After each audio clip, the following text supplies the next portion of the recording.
What else is happening, guys? Elon Musk is in the news again, accused of holding back on offering Starlink to Ukrainian forces last year. Starlink is his sort of universal internet. You can get it anywhere in the world. Anyway, according to a new biography, he stands accused of withholding Starlink from Ukrainian forces, which meant they lost contact with their submarine drones, which removed a threat, which then allowed Russian warships to proceed and fire missiles into Ukrainian cities. So, great job, Elon.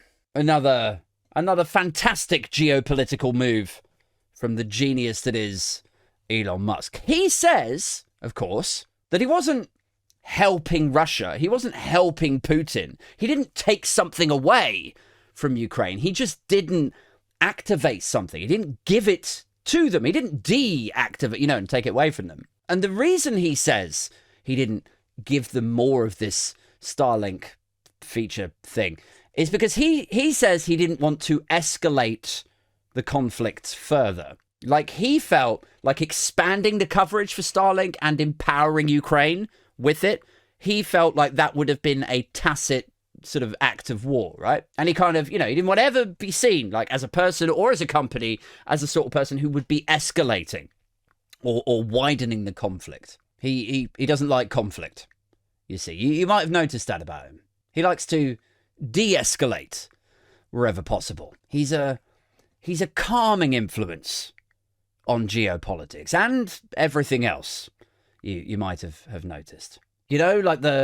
Like the time he phoned up Putin for a little chat without telling the Pentagon, or the time those kids were stuck down the cave and he called the rescue guy a paedophile over in Thailand, or when he platformed the Republican transphobes. You see?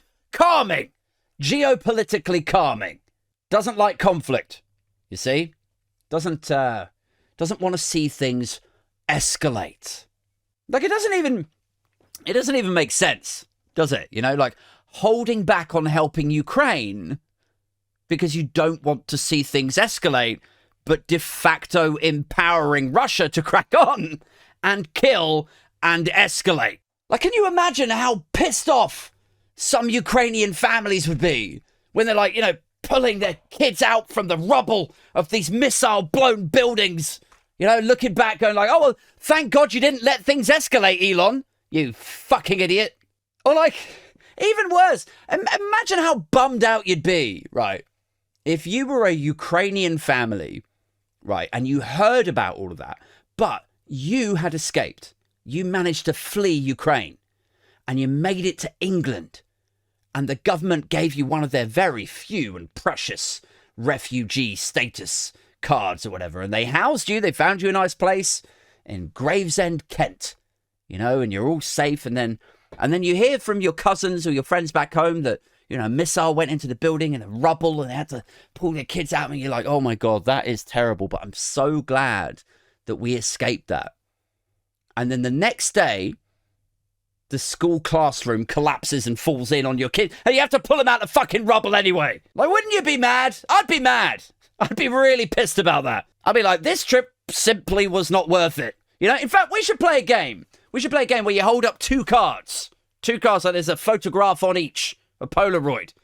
One of them is rubble, from a war zone, and the other is rubble from a British school. And you have to decide which is which. Is it a war zone or a British school?